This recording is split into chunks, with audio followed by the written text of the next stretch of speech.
Hi, I'm Meg Trite. Hi, I'm Shannon and you are watching Meg and Shannon TV.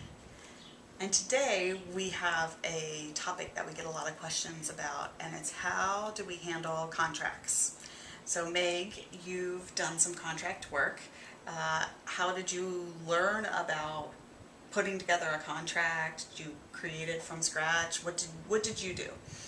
Well, there were a lot of options out there. You can search the internet and you can find free templates, or there's, you can go to law firms. But what I did is I actually was at a co-working space in Boston a few years back called Work Bar Boston, and there was an attorney there who was starting a new business called New Leaf Legal, and they specifically worked with entrepreneurs and startups to kind of fit the needs of their demographic.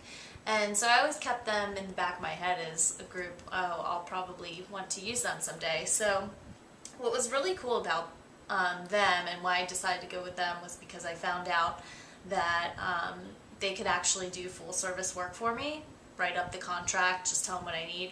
Or if I'd like to have a more budget friendly option, they said they could, allow me to go out and find a template for a contract that I thought would fit my needs, and then I could tweak it from there, make any revisions I thought necessary, and then send it over to them, and they would take a look at it, add what they needed, kind of talk through points they thought I might be missing, or talk about different options for litigation and stuff that maybe I haven't really done research on or looked into too much. So it was really helpful, and that's what I decided to do. I took a template, redrafted it, and sent it over to them. We had a couple conversations, and within about 3 days it was all finished for under $200. Perfect. So, yeah. What about you, Shannon?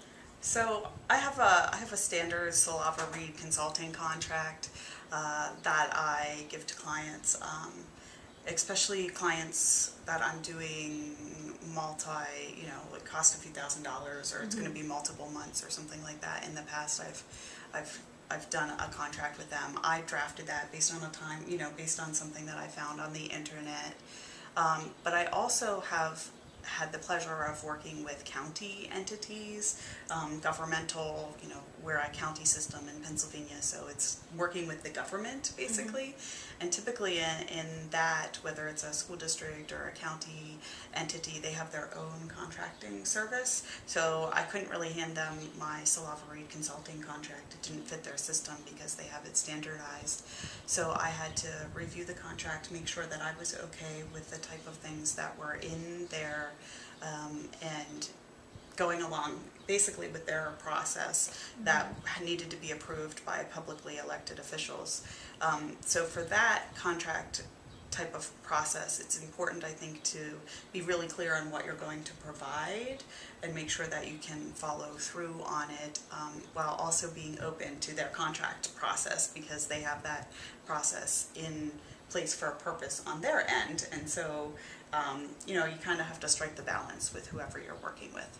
But I think contracts are good things because they set the expectations up front as to what you're going to provide, how you're going to provide it, and by when. And having those clear expectations is a good idea all of the time. And also protecting yourself and being aware of what type of legal things could happen.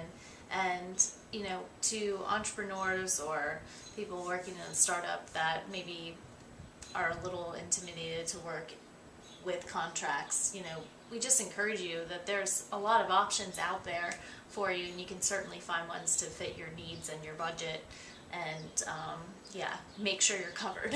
Right. And I think you have to be careful because you have to, the legalities of contracts, you have to make sure that you're working with somebody that you trust, like in your example. Oh, absolutely. And it's always good, I think, to have an attorney on hand, even if you're, if you're just doing contract work. People just think, oh, I'm just doing contract work, but you are doing contract work.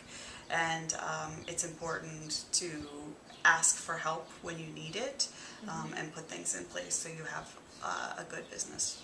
Absolutely. So Let's hear from you. If you have some tips on what you've done to help navigate the legal waters of contract work, feel free to share below and tune in for our next episode. Thanks.